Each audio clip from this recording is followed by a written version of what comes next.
Good evening and welcome to Left, Right and Centre. I'm Vishnu Shom. We continue with our broadcasts from the World Economic Forum in Davos, Switzerland. It's a packed program tonight. We've got Smriti Irani, the Union Minister, joining us. We've got the Reserve Bank of India Governor Shaktikanta Das. And then we've got two of the most articulate spokespersons for artificial intelligence. And they are huge industrialists. Roshni Nadar on this program of HCL and also Rishad Premji of Vipro. All that and a lot more on this very special program.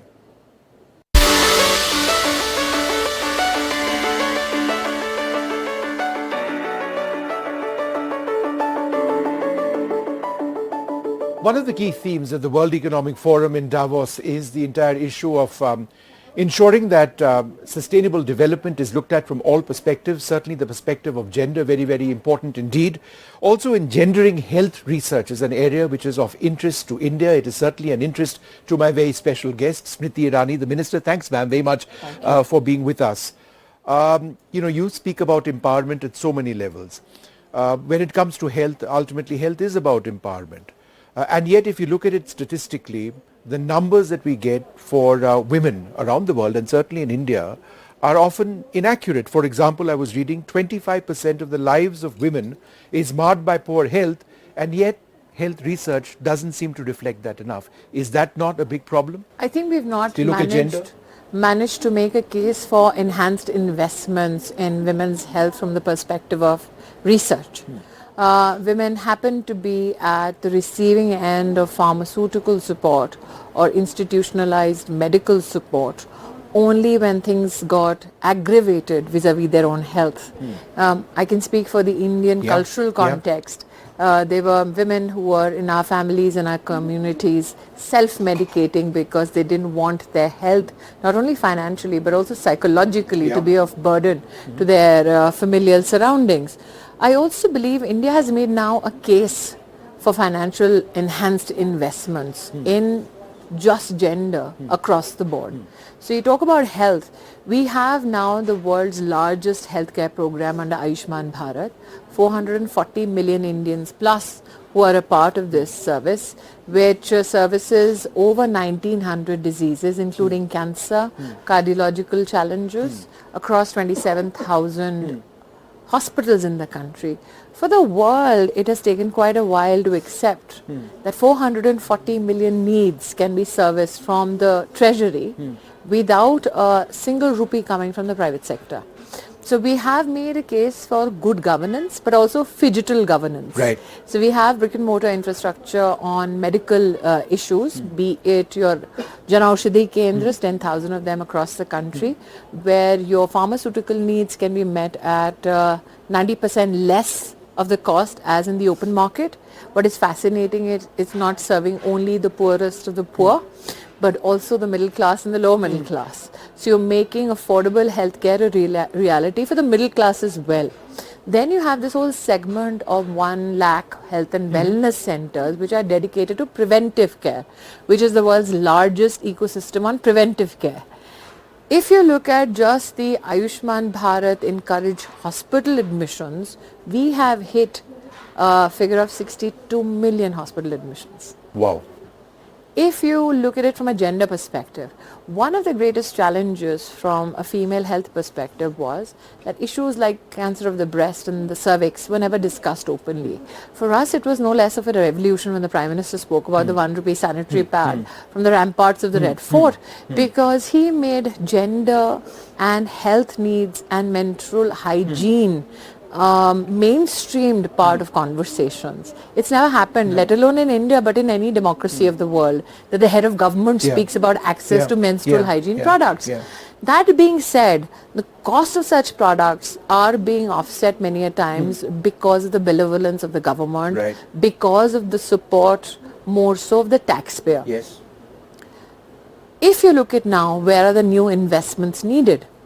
Data sets now are available without breaching privacy of any individual in our country, which can help inform which are the demographic and geographic that's locations. the problem. There is no gender disaggregated data, There- particularly when it comes to health. I think we are moving in that direction. And why am I saying this? For two reasons. Not only from the perspective of women, but also children. Right. So we have now in the world the largest numbers of women who have tested themselves and gotten themselves treated for cancer of the breast and cervix. 200 million women The largest number in the world. have gotten themselves tested courtesy Government of India. Apart from that, we in the Ministry of Women and Child Education Development have the largest nutrition program in the world, which is the Prime Minister's flagship scheme called Poshan. We have digitally leveraged facilities, 1.4 million Anganwadis, 2.2 million Anganwadi female workers, and 100 million beneficiaries. Right. 75 million children under the age of 6 and 25 million pregnant and lactating women. Every day data is uploaded with regards to the services that are delivered, with regards to their health challenges. That data then at the back end is shared and is available to the Ministry of Health. Once the child is out of the Anganwadi service system and then progressively It goes to another department. We are already tied up at the back So you with are the tracking Department of Education the well-being of a child, child from 0 to 6 in my department and 6 onwards in health and in education. So you can Additionally, we can and we have. Additionally, you have pregnant and lactating women who have received fiscal cash benefits into their bank accounts directly under the Pradhan Mantri Matru Vandana Yojana, where if there's a loss of wages because a woman has to get vaccinated during her pregnancy or get a checkup done by her doctor, we can compensate for it. We give 6,000 rupees courtesy the Prime Minister's flagship program. 3 crores, 30 million women have benefited from it, but in the last budget, a new introduction was celebrated where the Prime Minister said if the second child is a girl child, get the additional money.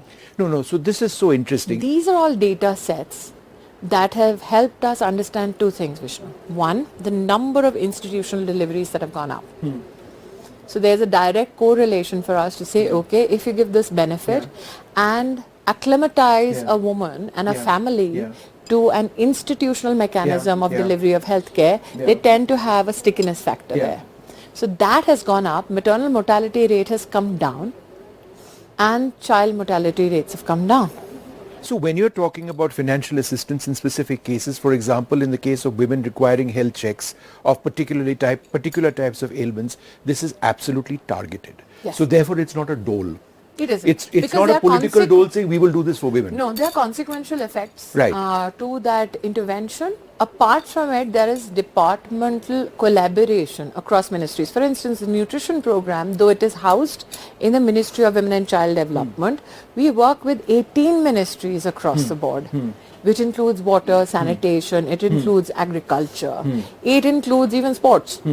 Because we want our children to not only be fed, but also exercise and inculcate that behavior at a very early stage. So when you shared all this data with people over here, I think they were flabbergasted with the magnitude, the scale at which we are delivering and the speed at which we are delivering. For many, it is a bit difficult to comprehend, because what I see here is an expectation that technology is to benefit businesses so that they are enhanced profit. India has made a case not only with regards to our digital capacities as professionals and as businesses.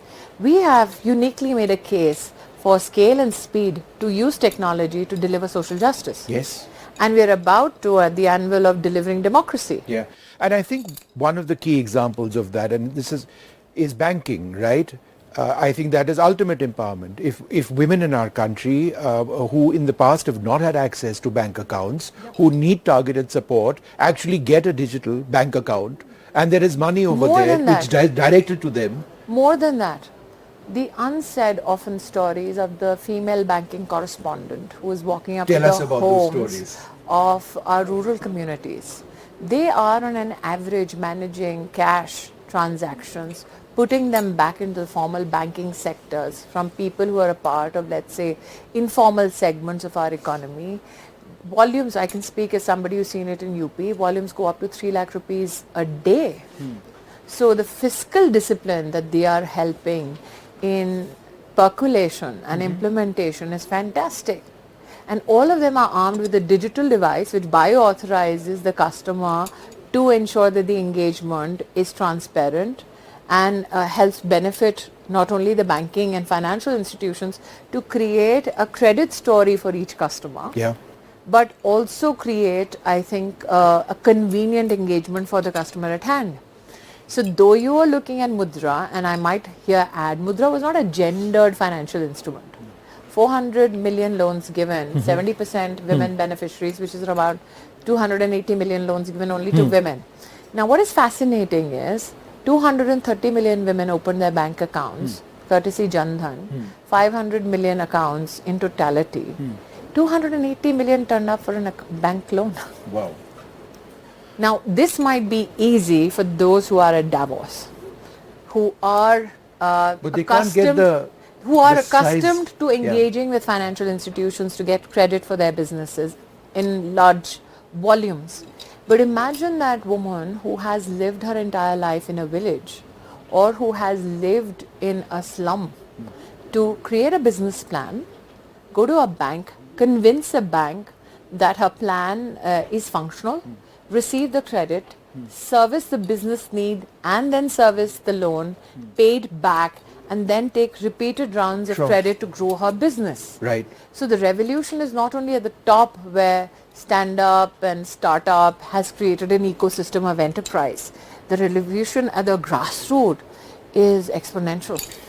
Is it not a concern, however, that literacy is something which often is required when it comes to accessing the digital backbone that we're talking about? There are those who cannot access a smartphone, number one. Number two, there are those who cannot buy a smartphone. And that is where the bridge like... So how do we bridge that? That is where the bridge like the banking correspondent, the banking Sakhi comes and becomes relevant.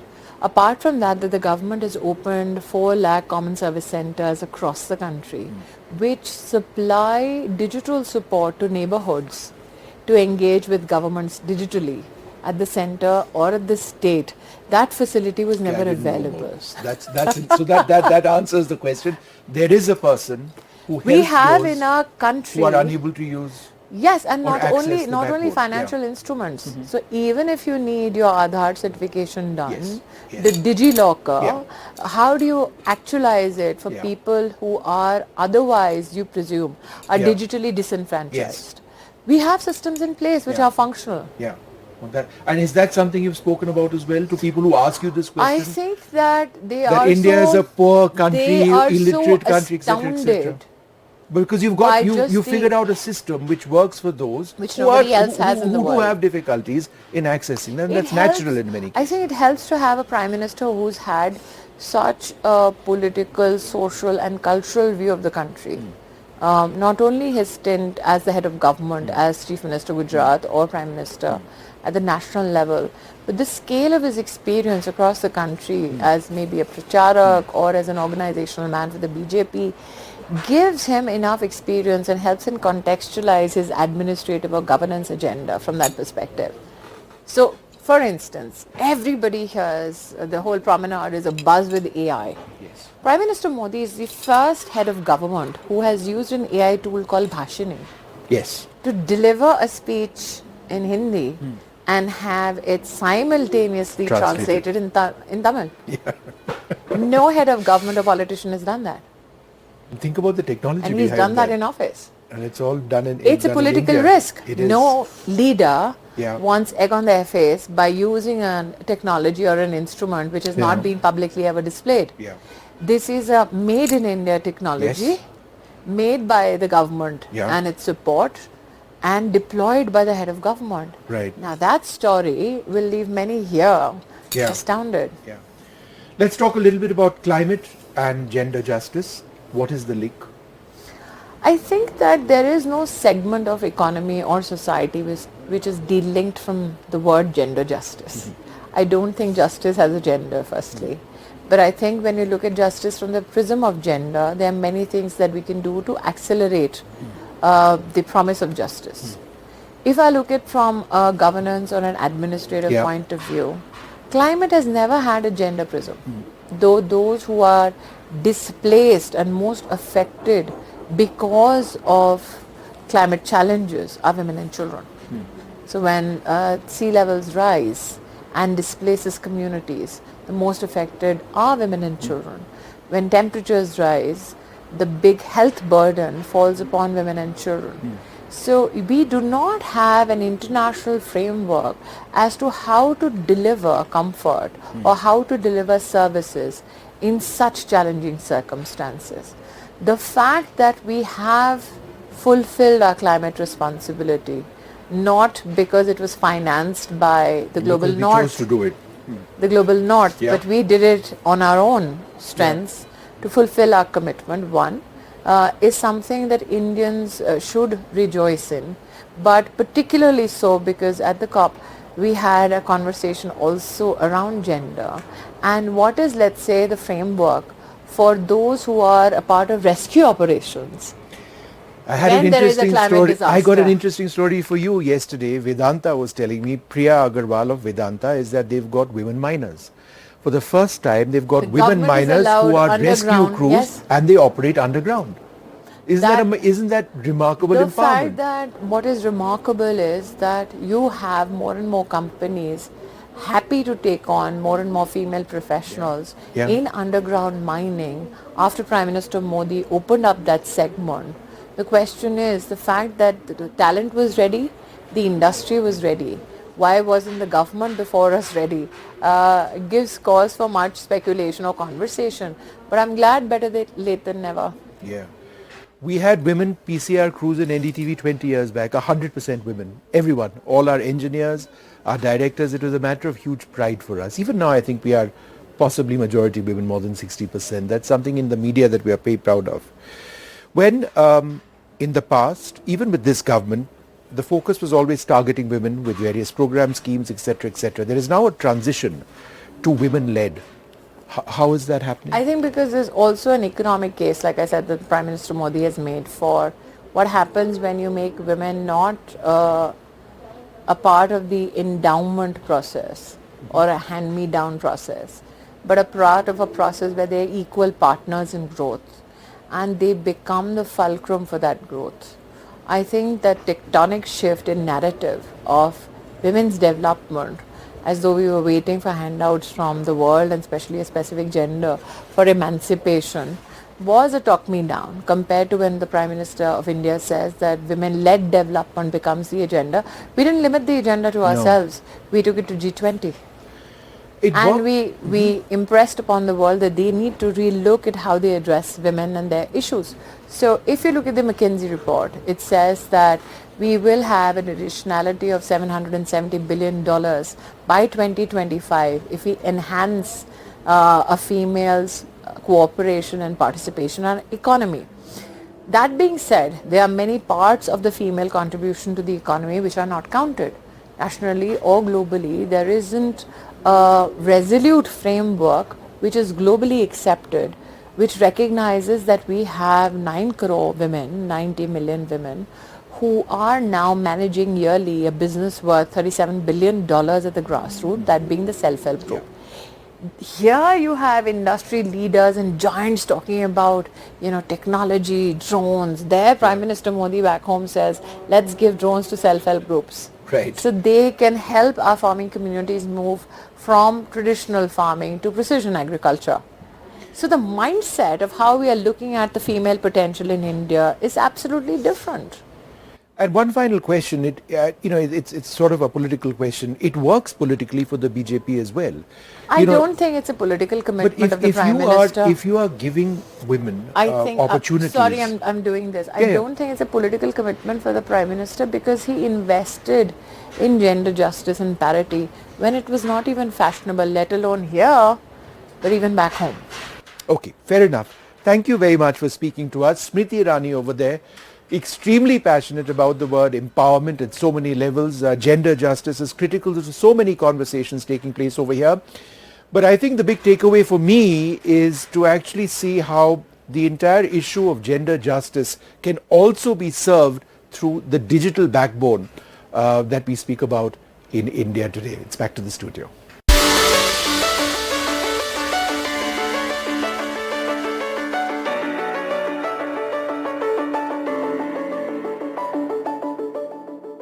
One of the most important announcements which have been made over the last couple of days at the World Economic Forum and on the sidelines here in Davos, Switzerland, is the India growth story. There's nobody better placed to talk about growth in India than the RBI Governor. Mr. Shaktikanta Das joins us now. Thanks so very much for being with us. Sir, 7%. Extremely optimistic. It is in line, of course, with what some of the global projections are. What are some of the sectors driving this growth? You're talking of current year or next 24, year? 25. Okay. Now let me also, Sure. start by saying that India has recovered from the recent volatilities and the uncertainties and the challenges, this multiple turmoil, one after the other, health crisis followed by, all these geopolitical crises. So India has emerged out of it a lot better. Our macroeconomic stability is far better than most other countries.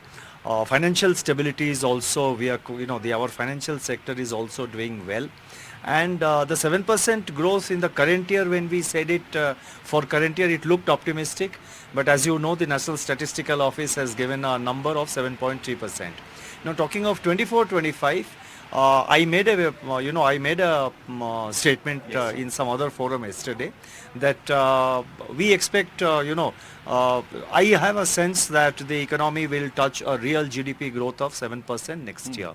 And I said this on the basis of the overall macroeconomic conditions prevailing in the country. You see, all economic activities, the momentum of economic activities are remaining very positive. And we have reasons to believe that this positivity, this momentum will be maintained well into next year and beyond. I have made a statement also that India has now entered into a period of growth long haul. Yes. And economic activities are holding their ground.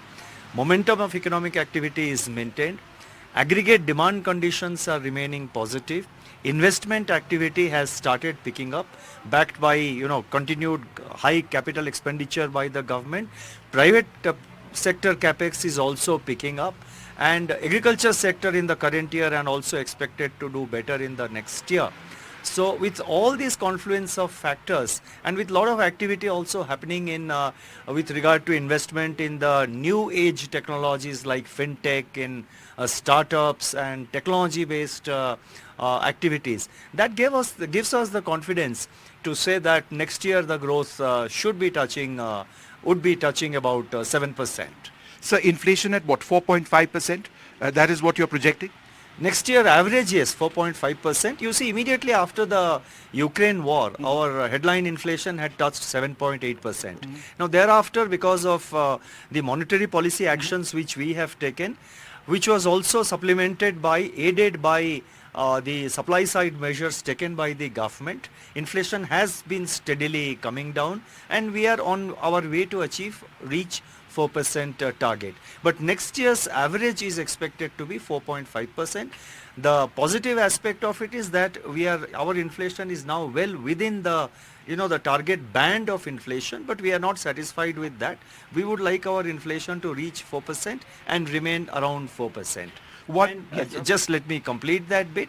So therefore that is our endeavor, and the core inflation, the core inflation has now come below, marginally below the 4% headline target. So we expect next year's average inflation to be 4.5, inflation to steadily moderate towards 4%.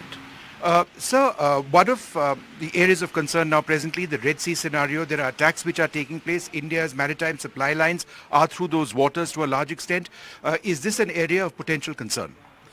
You see, there are lots of, global uncertainties. You just mentioned some of them. These are new flashpoints in global, geopolitics. And as we stand today, India is quite well placed to deal with these challenges. How these, Red Sea area conflicts and how the movement of ships, etc., are going to pan out are things which have to be watched and monitored. And I think various national governments, including India, are doing their best to see that the movement of our ships or ships coming towards India and all are not disrupted. And a final question, sir. The last couple of days have seen lots of interesting conversations, for example, on artificial intelligence, also the overall state of the world economy. India remains a clear outlier. You see, at the general systemic level, there is a lot of interest around India. India is outlier in the sense that Rest of the world is not witnessing contraction. Rest of the world has escaped the earlier apprehensions of a hard landing, but nonetheless global growths and individual country growths have slowed down. In the middle of all this, India is recording 7% plus growth. Inflation also, most of the countries as in India have moderated, but every country including India, we are yet to reach our target levels. That is that is an area which receives our continued focus. And in this, I would like to mention 2 points where there is a lot of interest shown by, my interaction with people from other countries. It shows there is lot of interest about how the fintechs, how the technology sector, how the startups are doing in India. There are a lot of questions about the Reserve Bank's, central bank digital currency, which we have launched, the e-rupee, now which is based on blockchain technology, and what has been our experience, how we see this, what is the potential of it, how we are going about it. There is a lot of interest around the CBDC of the Reserve Bank of India. There is a lot of interest about UPI. Countries are asking questions, they would like to have it in their countries. So in the area of technology, in fintech, in payment systems, there is a lot of interest. And these are areas where conventionally, questions, there was not so much interest on India. But this time around, I find that there's a lot of interest on these areas. Indeed, sir. Thank you very much for speaking to us. The RBI governor talking to us, telling us, among other things, where India's GDP growth is projected to be for 24-25. The inflation numbers much better now. Things are coming out of the COVID situation we saw, but also a great deal of interest over here in Davos, Switzerland. One of the key themes of the World Economic Forum meet in Davos this year has been artificial intelligence. Now, that might be a somewhat inaccurate statement. We have been talking about AI in the last couple of years, but what has the progress really been? Where exactly are we headed? We've got a wonderful guest with us, Rishad, Premji, the chairperson of Vipro. What is Vipro doing with AI, first up? Yeah. So Vishnu, I'll tell you in 3 parts, right? One is just the investments we're making in AI because I think they're interesting and they're purposeful. 2 is what we are trying to do to disrupt ourselves as to how we leverage AI as an enterprise in ourselves. And 3, then what are the kind of conversations we're having with customers? Look, we called out last year that we've invested in what we're calling our AI 360-degree effort. Yes. We've invested we've committed to invest $1 billion over the next 3 years to make AI pervasive in everything that we do in the company, across every solution, platform, process, in the way we serve our customers, in the way we serve our employees, make it all present. And it doesn't mean we're going to buy companies, it means that we're going to actually make efforts across this whole bunch of different areas. And I think the most interesting thing that we've done is we've spent a lot of time, effort and money last year to train on a Gen AI 101 level 209 of the 240,000 people that work at Vipro. And the objective of that AI. On Gen AI 101, right? That doesn't make them technical experts, but it makes them very well informed both about the possibility of AI. By the way, we also train them on the governance element of AI, and we can talk about that as well. And so it just makes them much more informed at a grassroots level, the business analyst, the associate, the customer service person, as to how they can leverage the technology more impactfully to make their life more easier, to augment their own productivity. So there's a very, very strong mindset of how do we invest on a continuous basis over these next 3 years in AI. The second is how do we bake it into everything that we do as a company. And I'll just use the example of just employees, what we're doing. We're using Gen AI smartly in background verifications to make that more accurate, make that faster. We have now implemented it in just employee engagement experiences. So we set up something called V Now, which is our chat bot internally. We have 40 functions, so think of it as 40 use cases that everybody from me down is using. We've had 4.7 million queries with a 98% accuracy. So 4.7 million people have reached out with something, Can you submit my leave for day XY? Can you pull out form 16? What does my payroll look like from that year? Why have I not got this claim on my medical, etc.? And I'm using it personally as well and experience the power of these use cases, right? So we've got 40 functions or 40 use cases at the moment. We'll get to 100 in the coming few years. So it's really becoming an integral part of the way we conduct ourselves as a company. We're using it in marketing, in content generation. We're using it how do we leverage to respond to RFIs and sales pitches to augment and speed up the way we respond as well. So that's just how we are driving it, and customers care tremendously about how you as an enterprise are leveraging it because they want to learn from your experiences as well. And then the third element of how customers are engaging with this, I would say two things. One is customers over the last 12 months have been POCing with a lot of more proof of concepts. We've done perhaps 80 to 100 of these over the last year. And I think this year will be the year where customers say, let's move from doing POCs to trying to see real business impact. And how that unfolds, time will tell. But I think the mindset has shifted there. And customers are focused on two broad thematic areas, I would say. Everything to do with experience. So anything to do with chat, to do with customer experience, contact centers, contract completions, anything that helps transactions move faster, anything you can build into differentiated products to create better experiences. So anything to do with experiences. And the other is anything to do with productivity. Yeah. How can we do things with less people? How can we build more system-generated code? How can we build more synthetic data so we don't have to test as much? And so I think both these areas are coming together impactfully, and I'm excited about the opportunities it creates as we move forward. But let's talk a little bit about those possibilities. It comes in the context of a lot of people really possibly concerned about where the technology is going. There have been those, leading engineers and thinkers who are saying that, this technology could evolve to even sentience. Others say that, no, come on, I mean, there's a human interface, at a certain level. How smart are we getting with AI? How smart are some of the systems that you're looking at? Are you having those philosophical questions within your teams? Yeah. Because so it's an important point, Vishnu, and AI governance and how we think about AI governance is going to be incredibly important. The element of accuracy, of safety, of transparency, of security is going to be incredibly important. One of the things we've set up is an AI governance council, which is a cross-functional team. Every use case that we put together goes through that council. It goes through from an individual dimension, it goes through from a social dimension, it goes through from a technical dimension, it goes through from an environmental dimension. So we certainly want to make sure that the technology is safe. The other thing we want to give great comfort to is that today we see this as a strong enabler, augmenter of capacity, of capabilities, a productivity tool for our employee base. It is not replacing people, it is enhancing the capability of people. If you can do your software job with 25% faster, there's 25% more you can deliver because there's enough software to be built. So this is not about job elimination. Right.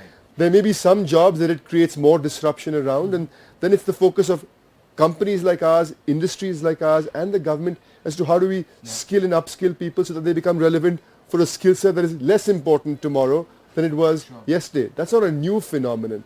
But I think this mindset of leveraging it impactfully as an augmentation tool, as an enhancer, as an enabler for you is an important change management mindset we as an organization, we as an industry, I think have to drive as well. But let me ask you a related question.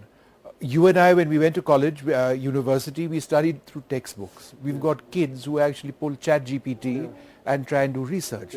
There is a fundamental change in the way in which information is being imbibed. It's not quite education in the way we learned it. I would suggest it's deeply problematic. So when we look at generative AI, Gen AI, what are some of your concerns? No, I think we've got to use it responsibly. We've got to use it safely. We've got to make sure the data is safe. We've got to worry about hallucinations, right? We've got to worry about the accuracy. It's very interesting. One of my children's friends was talking about how in their school, they're actually leveraging ChatGPT. So they're telling you, use ChatGPT. And the skill set that they focus on is how are you prompting the system? Because your prompt can be as sophisticated and complex. And so the learning is how are you asking the system the right questions to generate the right information which can make your answer more impactful, because you and I can ask for the same information and ask for it very differently and get very, very different answers as well. So that's a very innovative way of using it, of actually testing your competence in learning. So it will certainly change things, but I think we should look at this as something that will enable us. And so as we think about regulation as well, we've got to find the right balance between making it safe but not stifling innovation at the same time. I was doing a little bit of reading on Wipro and things that you're working on, and I came across the cloud car ecosystem, right? What are the challenges for software-defined vehicles, and what exactly are you doing with this technology? No, I think, the fundamental point, and I'll try and keep it very simple, Vishnu, is that if you look at cars more and more, they're becoming software machines. And so cars are becoming really mobile software. And so how do you help your customers really deliver to the possibility of what cars can do with software. How can you do it real time? How can you be updating real time? And so we're building out this sort of software-defined platform essentially, which helps work with customers to leverage software, to upgrade it real time, to build use cases impactfully.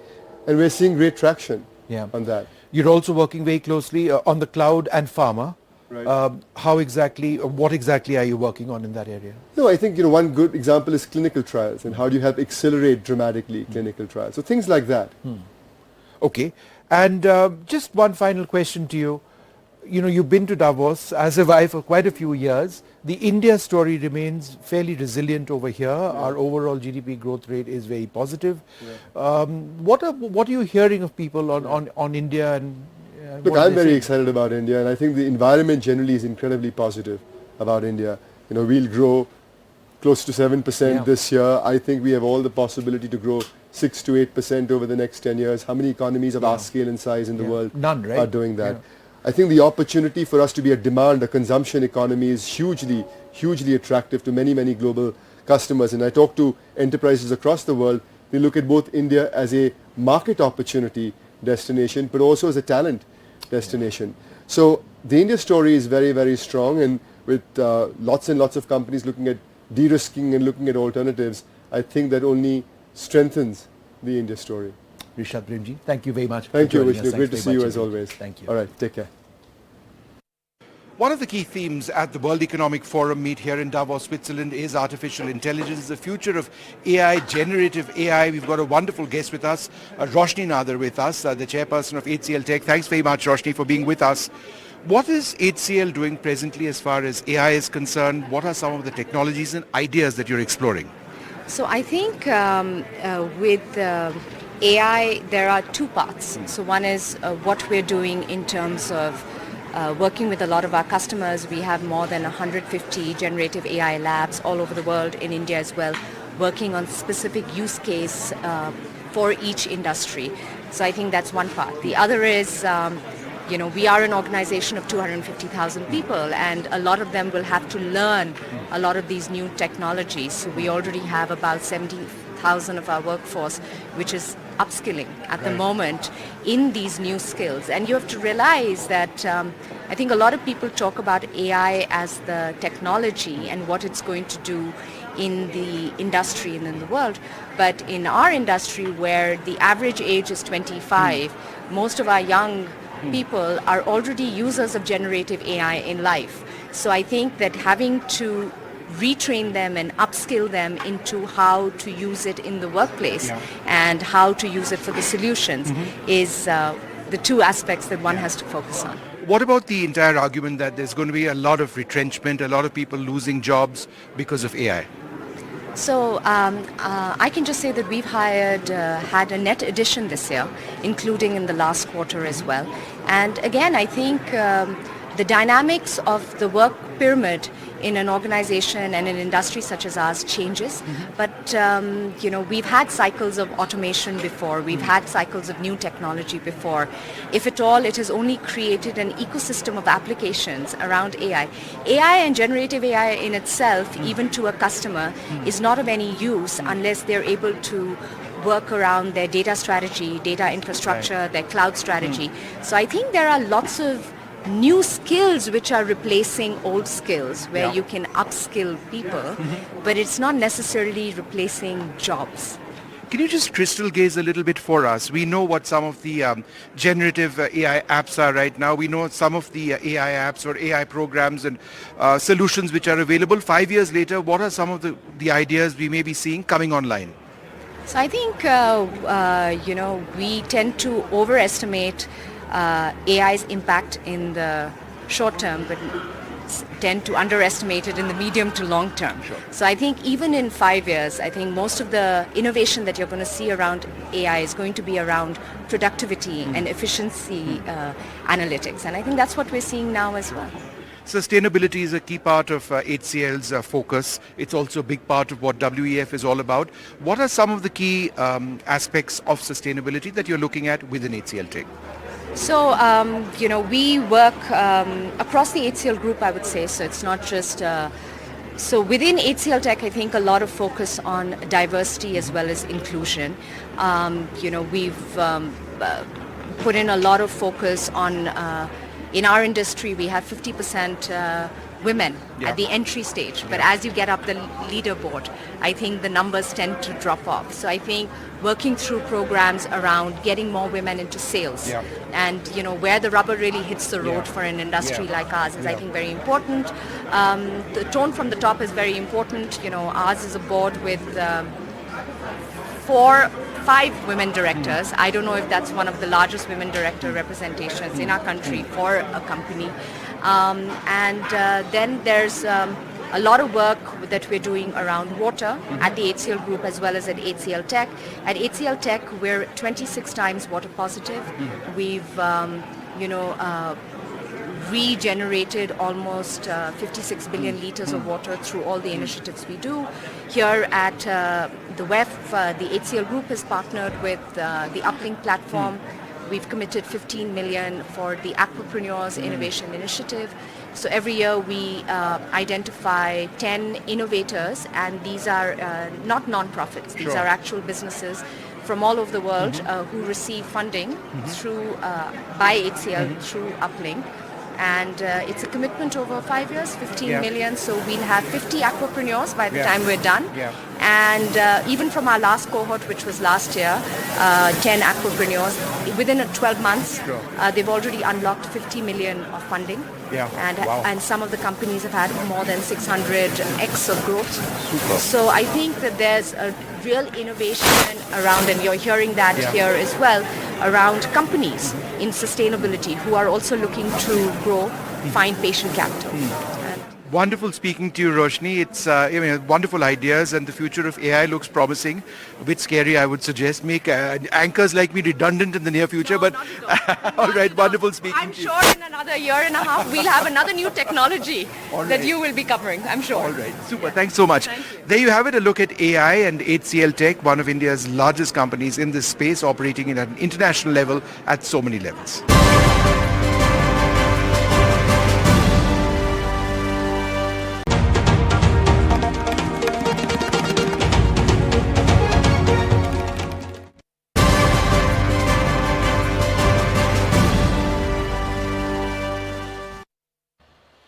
When one speaks about carbon emissions, one often attributes it to industries, for example, the coal industry or effluents from various other sources. But did you know that 3% of the world's carbon emissions are attributed to ICT? And it is a significant amount. Joining us to talk a little bit about that, but also about the India story here in Davos, which is always a topic of conversation. Romal, Shetty, CEO of Deloitte South Asia. Thanks very much, Romal, for being with us. We'll get to carbon emissions in a moment. You've been over here now for several years. You've seen the India story develop. India is an outlier in terms of global growth. How do you see that on the India promenade, as it's now called, in Davos? I mean, it's always a proud moment when you walk around here and you see so much of India. I think both from the private sector, corporate India, as well as from the government and the state government. So I think there is an increased presence. But Vishnu, what is something that is very interesting is when we talk to Indian CEOs and we talk to India Inc., the growth that they're talking is not about, hey, 20% growth, 10% growth. They're actually saying we'll double, we'll triple in 5 years' time, or even grow 5x. They're constantly looking for growth and scaling. And, this is the time to sort of scale up to the next level. And we see so many of the corporates that are actually talking about that. Vis-a-vis rest of the world, you don't hear those comments. It's more about sort of really sustaining and, sort of doing on a much slower path. So the optimism is fantastic, and Davos, clearly, I think India's presence is tremendous. Yeah. When we talk about India's services sector and the services export sector, it's at what, $400 billion presently. If that scales up, which it is bound to do, AI, which is very much the buzzword over here in Davos this year, would be a significant percentage of that. How do you see that going? Yeah. So one, as a services sector, which of course, software is the biggest part of services, but there is accounting, there is professional services, there's a lot of other engineering services and others that are being provided in India with the captives and others. We believe that that has a potential to go from 400 billion to a 1 trillion,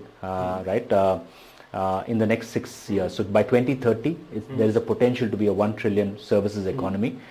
And we estimate that 40% of that will actually come because of generative AI and AI. Right. So I think clearly services is a big, massive sector for us. And we've already overtaken Saudi Arabia from oil exports.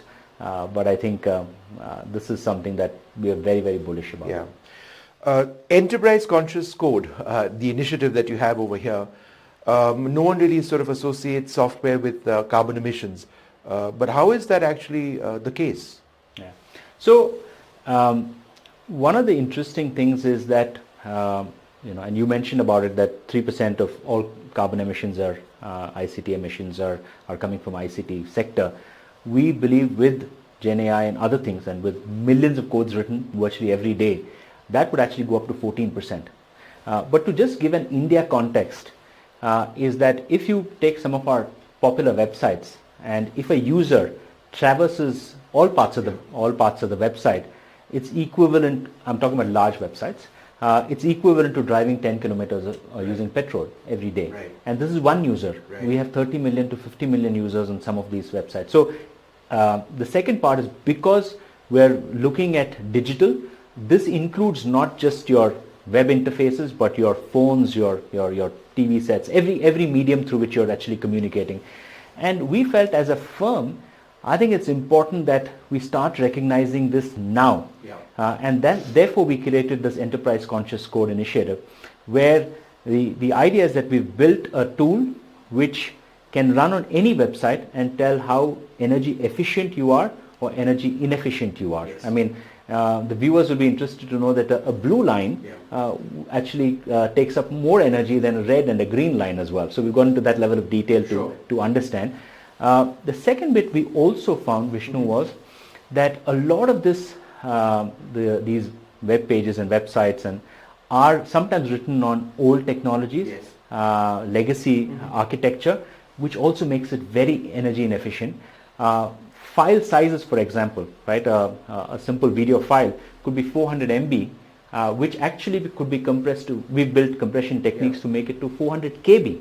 So you really are doing this. The second part is really about accessibility. What we also found is that, for example, if you're colorblind, which 4% of the world's population is colorblind, and if you have an astigmatism, which is in India, in the tested population, nearly 30% of the population is astigmatic, you're in some sense not being inclusive. Right? So this initiative was really about three things. People, to be inclusive, the planet, so as to ensure that the way code is written. So the Enterprise Code initiative also tells that how to write a code, how to govern the code as well. Because another interesting data point is 60% of a code, this is, I mean, of course, it's a sample, but 60% of code written is never used. So it's only 40% of the code written. But because you're writing that kind of code, it consumes energy, it consumes time, it consumes space. Right? Similarly with the file sizes. So really about making it more efficient, which is really also from a green perspective. But at the end of it, all of this also contributes to the bottom line. So people, planet and profit, all the three aspects we're covering. It's fascinating when you're talking about compression technology, and what is proprietary for Deloitte is you are able to cut down file sizes while retaining quality. That's the holy grail, as it were, isn't it? But you've managed to do that. Yes. And Vishnu, what we've also said is you have to balance between customer experience, because that's very important, and the same time. So not everything needs to be high definition, right? But if you balance it, you realize the amount of energy that can happen. And I think that is a conscious effort. Even, for example, when you make colors, which colorblind people can associate. Again, it has a thing on experience. But as long as you make a conscious effort, even 1% reduction is significant. A final question, you were talking of the people front, as it were, software with a conscious intent. But another key part of this is the use of metrics. As the use of metrics defined by specific tools which help companies achieve a particular goal, in this case towards reducing the amount of their carbon footprint. Could you tell us about these tools, or what exactly? Yeah, so what we've built is we've built an AI-fueled code which basically scans the entire website and sort of identifies where are the energy inefficiency points, how is the code written, right, and then comes back and to say here are the recommendations of what needs to be done. So it's not just about saying, hey, you're energy inefficient, but then tells what are the 5, 10, 20 steps that you need to take to get to a particular level. And we believe that if this could be created like an index, and every company sort of says that I want to be in the top quadrant of the lowest energy emissions, I think it'll be a great service from a environment fueled with a lot of AI. Sure. Final question. Your goal, of course, through all of this is to cut 30% of emissions responsible by software alone. That's the overall trajectory that you're looking at. Yes. So, as I said, I mean, when from the amount of software that has been written today, and it's going to just leapfrog, we believe that the 30% is a good number for us and for all corporations to sort of adopt. All right, Romal, thank you very much for speaking to us. There you have it. A critical area of the ICT industry which we don't really look at carbon footprints, and the fact that carbon footprints need to come down substantially by looking at the amount of code which is generated and finding smart solutions which helps us in so many ways. It's back to the studio.